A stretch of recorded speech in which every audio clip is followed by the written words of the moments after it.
well, pretty much nothing. I have a bit of a secret for you. The pandemic could go the same way. See, we just don't know yet. That's what raises the big question, right? Is the real pandemic the pandemic of fear?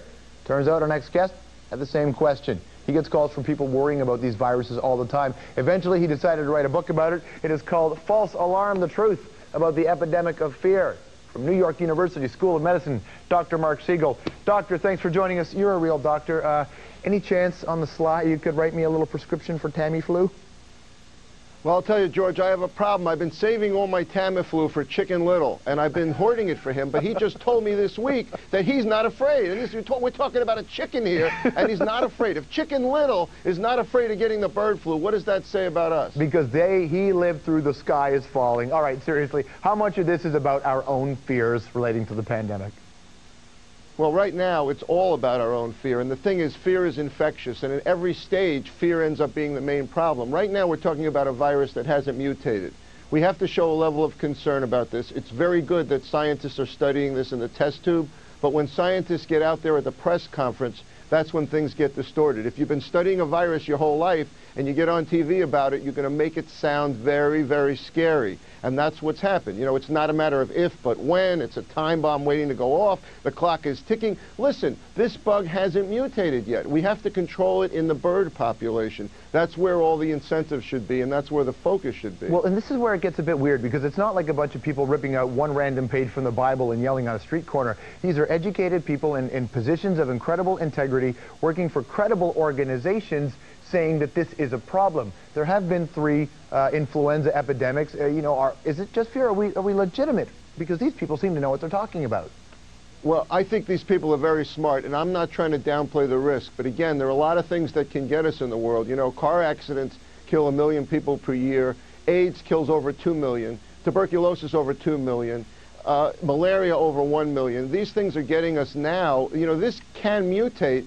The problem is that it's what we call a worst-case scenario, and there's a lot of incentive for throwing the worst-case scenario out there and being prepared for it. If you're a politician, you don't want to be caught if something happens and you weren't prepared for it. I think we need a general preparation for the idea that some pandemic is going to occur. As you say, 3 occur per century. But when we haul out those black and white photos of 1918, we're leaving a lot of information out. They didn't have antibiotics in 1918. They didn't have antiviral drugs. They didn't have any vaccines in 1918. We didn't have public health officials. We didn't have you and me on television talking to people like this. We're way ahead of the curve right now, and so I don't think the fear does us any good. Another thing, throughout history, pandemics get people most from fear. So if actually something occurs, and we're panicking now about our bird feeders, and we don't even have birds in North America that have it, imagine what's going to happen if something really does happen. So are you saying the more we get scared, the more prone we are to fear?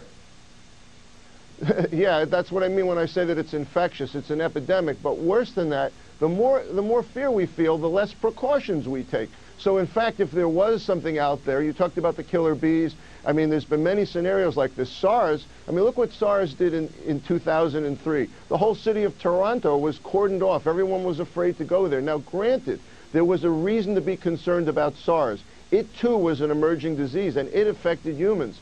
But if we look in retrospect, we did a lot more damage with SARS by being afraid of it. The entire continent of Asia was choked off for months. The world economy. When they talk about the world economy taking a hit, they're talking about fear much more than they're talking about disease. Now, let me put it this way. Does the brain work like the natural environment? And I say this, if you get poison ivy, they always say that somewhere within the vicinity of a poison ivy plant, there is another plant that you could rub on it.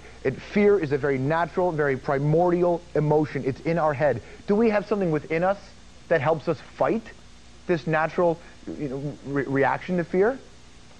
George, that's a great question, and this is what my book goes into. The fear goes through a center in the brain called the amygdala, and this is where all the powerful emotions go through, and we personalize fear. All danger, are voyeurs, all of us. We attach to the fear even if it's far away from us, and we personalize it. We think it's going to happen to us. But it turns out courage, laughter, this is why I'm not afraid to make jokes about this, because laughter goes through the same center of the brain as fear. Fear is supposed to be a warning system against imminent danger. Well, those same experts you're talking about will agree that the danger is not imminent. So why are we turning on fear? We should turn on courage, turn on caring, turn on laughter, much safer emotions and much more positive. Did you once say that you think sex could also be one of those things that tackles fear?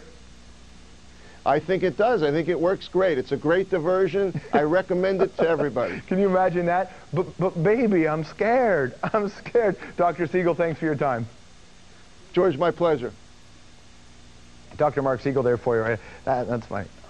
But baby, I'm scared. That's all I want to know. Your thoughts obviously play a major part in what we do in this program, certainly dealing with something like this and fear and what are you afraid of. So email us, my friends. This is the simple way to get involved. The email address right there in the middle on the left, thehour@cbc.ca. Go to the website, cbc.ca/thehour. This is the phone number. You can give us a call.